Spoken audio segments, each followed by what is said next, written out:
আমি ঠাকুর মা স্বামীজির পাদ পদ্মে আমি আমার সহস্র কোটি প্রণাম জানাই এবং মঞ্চে উপবিষ্ট পূজ্যপাদ মহারাজদের শ্রীচরণে আমার সহস্র প্রণাম এবং সন্দীপ সিনহা যিনি আছেন ওনাকেও আমার স্নেহ ও ভালোবাসা এবং আজকের এই অনুষ্ঠানে আগত ঠাকুর মা স্বামীজির সকল সন্তানদের আমি আমার শ্রদ্ধা ও ভালোবাসা জানিয়ে দু চার কথা বলছি। সেটা হচ্ছে এই যে আমি কিন্তু আজকে একজন বক্তা নই, আমি শুধু বলতে চাইছি সংগঠনের সামান্য কিছু কথা এবং এই সংঘের যে হসপিটাল তৈরি হচ্ছে অর্থাৎ ঠাকুরের মন্দির, সেই হসপিটালের জন্য আমি সকল ভক্তবৃন্দ গ্রামবাসী সকলের কাছে আমি করজোড়ে প্রার্থনা করছি, আবেদন রাখছি যে আপনারা মুক্ত হস্তে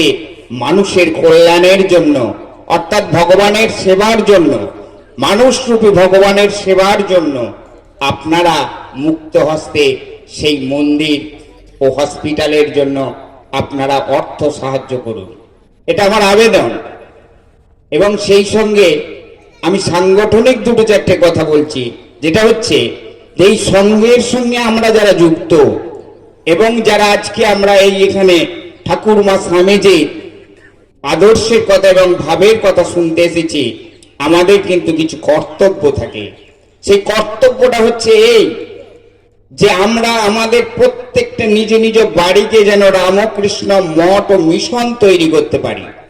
অর্থাৎ সেটি কিভাবে না, আমি আমার বাড়ির প্রত্যেকটা প্রতিনিধি এবং সেই সঙ্গে আমাদের বাড়িতে যে সন্তান সন্ততি আছে তাদের মধ্যে এই ঠাকুর মা স্বামীজির ভাবটাকে প্রবেশ করানো। সেই প্রবেশ করানোটা যদি আমরা ঠিকভাবে করতে পারি, তাহলে আমার বাড়ির যে মেয়েটি, সেই মেয়েটি যেটা স্বামীজির উদ্দেশ্য ছিল যে সারদা মঠ কেন তৈরি হবে না, সেই সারদা মঠে গিয়ে এই মেয়েরা ঠাকুর মা স্বামীজি ঠাকুর মায়ের আদর্শ সম্বন্ধে তারা নিজেদিকে তৈরি করবে। প্রয়োজন হলে তারা সেখানে সন্ন্যাসী হয়ে রয়ে যাবে। যদি সন্ন্যাসী না হয়, সে যদি গৃহের মধ্যে প্রবেশ করতে যায়, তাহলে এই মেয়েটির যে জায়গায় বিবাহ হবে সেই সংসারটাকে যেন ঠাকুর মা স্বামীজির আদর্শে অনুপ্রাণিত করতে পারে।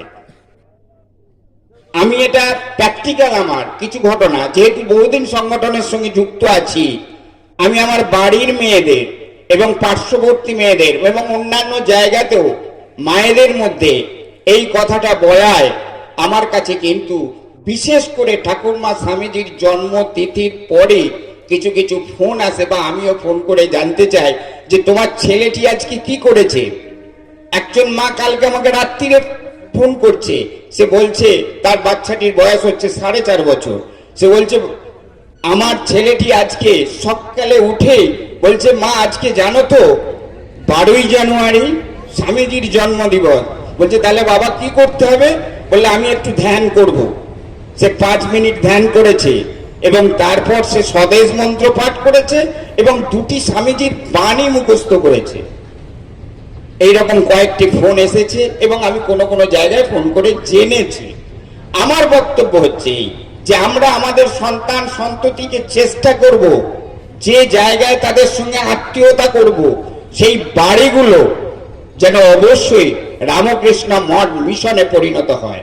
যদি না হয় তাহলে কিন্তু আমাদের এই সংগঠন করা ব্যর্থতা হয়ে যাবে। আমরা চেষ্টা করব প্রত্যেকে। যেমন আমি একটার উদাহরণ দিয়ে বলছি যে একটি মেয়ে আমাকে তার মেয়ের জন্মতিথিতে আমন্ত্রণ করছে অনেকটা দূরে। সে বলছে যে কাকু আপনাকে আসতেই হবে আমার মেয়ের জন্মতিথিতে।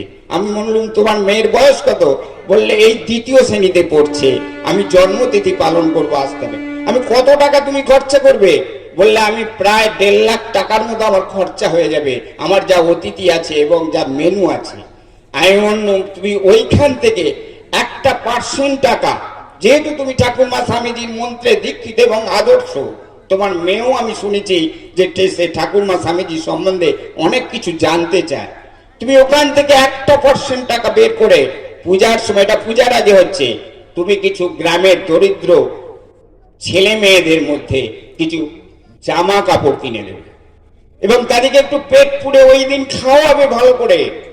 বললে আমি ওইটার জন্য 10,000 টাকা রেখেছি কাকু। শুধু তাই নয়, তার মেয়ে ওই তিথির দিনে যত জামা পেয়েছে তার মধ্যে সামান্য একটা পার্সেন্ট রেখে দিয়ে বাকি জামাগুলো, কিছু কিছু ব্যাগ, স্কুল ব্যাগ, কিছু কিছু বোতল সে ওই দরিদ্র মানুষের মধ্যে বিতরণ করেছে। এটাই হলো মানুষের সেবা। এই যে ছোট ছোট ছেলেদের অনুষ্ঠান আমরা করতে যাই, তাদের যদি আশীর্বাদ পাওয়ার জন্য আমরা অনুষ্ঠান করি, তাহলে ওই দরিদ্র মানুষগুলোর কাছে যদি আমরা পৌঁছে দিই, তাহলে অনেক অনেক বেশি আশীর্বাদ আসবে। তাই আমি সকলের কাছে এই আবেদনটুকু রেখে যাচ্ছি যে আপনারা যত বড় বড় অনুষ্ঠান করেন না কেন, আমি মানা করতে তো পারবো না, মানা করা উচিত নয়, আপনারা আপনাদের আকাঙ্ক্ষা পূরণ করবেন, কিন্তু তা থেকে 1% টাকা বের করে এনে এই দরিদ্র মা বা দরিদ্র ওই ছোট ছোট ছেলে মেয়েদের লেখাপড়া বা পোশাক পরিচ্ছদের জন্য আপনারা সেটা তাদের হাতে তুলে দেবেন ভগবান ভেবে, তাহলে ভগবানের সেবা হবে। এই কটা কথা বলি আমি আমার বক্তব্য শেষ করছি। জয় ঠাকুর মা স্বামী।